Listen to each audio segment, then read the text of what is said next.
Hi friends, कशा आहात सर्व? मजेत आहात ना? मजेतच असायला हवं. आज आपण एकदम जुन्या पारंपरिक पद्धतीने मिरचीचा ठेचा, जो की तोंडाला चव आणणारा आहे, खरडा म्हणतात, काही ठिकाणी ठेचा म्हणतात, रेसिपी पाहणार आहोत. व्हिडिओ स्किप न करता पूर्ण पहा. चला तर मग रेसिपीला सुरुवात करूया. सर्वप्रथम आपण एक मोठा चमचा जिरे घातले आहेत, त्यानंतर लसूण घातले आहेत 20 ते 25 पाकळ्या, आणि आपण छान असं थोडंसं तेल घातलं आहे मी सुरुवातीला. भाजून घेणार आहोत म्हणजे खमंग खमंग लागते. त्यानंतर मी मिरच्या घेतल्या आहेत, मिक्स आहेत, थोड्याशा लाल पण आहेत, हिरव्या पण आहेत, आणि महत्त्वाचं म्हणजे कमी तिखटाच्या आहेत. 1-2च मी तिखटाच्या मिरच्या घातल्या आहेत, जास्त घातल्या नाही. छान अशा आपण त्यामध्ये घालून घेणार आहोत आणि खूप छान अशा परतून घेणार आहोत. आणि खूप सुंदर लागते बघा. जुनी लोक तर काय करायची, स्वयंपाक झाला की नाही की त्याच तव्यामध्ये मिरच्या टाकायच्या, लसूण टाकायचा आणि तांब्याने ते खरडून घ्यायचं, असे बनवत होते. त्यानंतर 1 चमचा मी तेल घातला आहे आणि मिरच्या आहे त्या आपण चांगल्या खमंग भाजून घ्यायच्या आहेत, म्हणजे आपल्या जो खरडा किंवा मिरचा आहे तो खूप छान लागतो आणि महत्त्वाचं म्हणजे बाधत नाही मिरच्या चांगल्या भाजून घेतल्या की. अशा प्रकारे अवश्य बनवा मैत्रिणींनो. आणि सर्वांना एक नम्र निवेदन आहे की अजूनही आपण माझ्या चॅनलला सबस्क्राईब केलं नसेल तर पटकन सबस्क्राईब करून घ्या, आणि जे बाजूचे बेल आयकन आहे ना ते प्रेस करायला अजिबात विसरायचं नाही, जेणेकरून प्रत्येक नवीन येणाऱ्या व्हिडिओचं नोटिफिकेशन तुम्हाला लगेचच मिळेल. छान छान अशा जुन्या पारंपरिक पद्धतीच्या आणि घरातील साहित्यातील रेसिपी बनवत असते मी.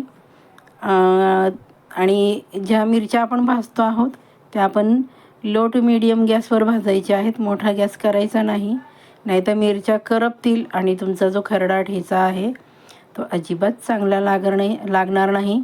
तुमच्याकडे काय म्हणतात तुम्हाला कमेंट्स करून सांगायचं आहे, खरडा म्हणतात का ठेचा म्हणतात? आमच्याकडे खरडा पण म्हणतात आणि मिरचीचा ठेचा पण म्हणतात, दोन्ही पण म्हणतात. त्यानंतर आपण छान असं चवीप्रमाणे मीठ घालणार आहोत. मिरच्या बघा, मिरच्या बघू शकता छान अशा बघा आपल्या भाजल्या गेल्या आहेत.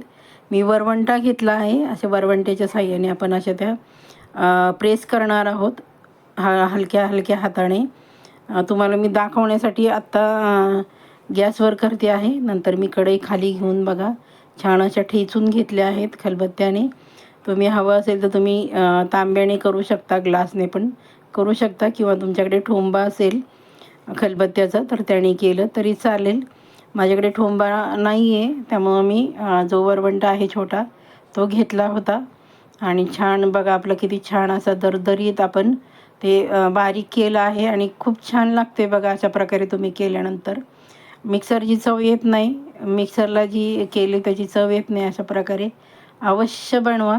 आपण थोडंसं मीठ घालणार आहोत, कारण आपण सुरुवातीला थोड्या प्रमाणात मीठ घातलं होतं मिरच्या छान मऊ होण्यासाठी, आणि म्हणजे चव पण छान लागते. अगोदर मीठ घातल्यानंतर मी जरा थोडंसं टेस्ट केली, मीठ कमी लागलं म्हणून मी वरून थोडंसं मीठ घातलं आहे. बघा किती छान असं आपण परतून घेतला आहे बघा, खूप छान लागतो. ज्वारीची भाकरी, बाजरीच्या भाकरीबरोबर तर अप्रतिमच लागतो. पुन्हा आपण इथं 1 चमचा तेल टाकणार आहोत, म्हणजे तुम्ही जेव्हा खायला घ्याल ना तेल घ्यायची अजिबात आवश्यकता लागणार नाही. बघा अशा प्रकारे छान परतून घ्यायचं आहे. तुम्ही जेवढा छान मध्यम गॅसवर परतून घ्याल ना तेवढा तुम्हाला तो अजिबात बाधणार नाही. म्हणजे खाल्ल्यानंतर काही काहींना कसा त्रास होतो, तो त्रास अशा प्रकारे भाजल्यानंतर अजिबात होणार नाही. असं छान परतून घ्यायचं आहे. अप्रतिम अशी मिरचीचा खरडा ठेचा. तुम्हाला हवं असेल तर तुम्ही शेंगदाणे पण घालू शकता, पण म्हटलं आज जरा वेगळा करावा. मी लहानपणी असा खूप खाल्ला आहे बघा, कारण आई माझी बनवायची ना, तर भाजीपेक्षा मला हा खरडाच खूप आवडतो. मी खूप दिवसांनी बनवला आहे, कारण जर बघा किती सुंदर झाला आहे खरडा बनवला ना तर भाजी जरा कमी खाल्ली जाते. हे बघा आपण असं छान आता वाटीमध्ये काढून घेणार आहोत. खूप सुंदर. मी इथे खरड्याबरोबर खायला ज्वारीची भाकरी केली आहे. ज्वारीच्या भाकरीबरोबर आपण सर्व करणार आहोत. हे बघा किती सुंदर झालं आहे, सुटलं की नाही तोंडाला पाणी. अशा प्रकारे अवश्य मैत्रिणींनो करून बघा. केला ना तर तो कमीत कमी 15 दिवस राहील असा हा खरडा आहे.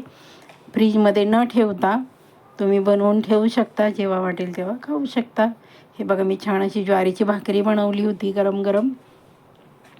त्याच्यावर आपण छान असा हा खरडा किंवा ठेचा, तुम्ही काय म्हणता ते, आपण ठेवून घेणार आहोत. मस्त मस्त अगदी. त्यानंतर आपण जी भातवडी आहे ज्वारीची मी बनवलेली, ती भाजून घेतली आहे त्याच्याबरोबर खाण्यासाठी. आणि कांदा, वा वा वा, परवणीच. चला तर मग, सुटलं की नाही मग तोंडाला पाणी. रेसिपी जरा जरी आवडली असेल तर पटकन एक लाईक करून घ्या, हाईप करा, छानशी कमेंट करा, तुमच्या मित्रमैत्रिणींमध्ये शेअर करायला अजिबात विसरायचं नाही, जेणेकरून त्यांना पण रेसिपीचा आनंद घेता येईल. आपण माझा व्हिडिओ शेवटपर्यंत पाहता त्याबद्दल आपणा सर्वांचे मनःपूर्वक धन्यवाद. भेटूयात मग छानशा अशा पुढच्या रेसिपीमध्ये. स्वस्त राहा, मस्त राहा, आपली आणि आपल्या कुटुंबाची काळजी घ्या. Bye bye.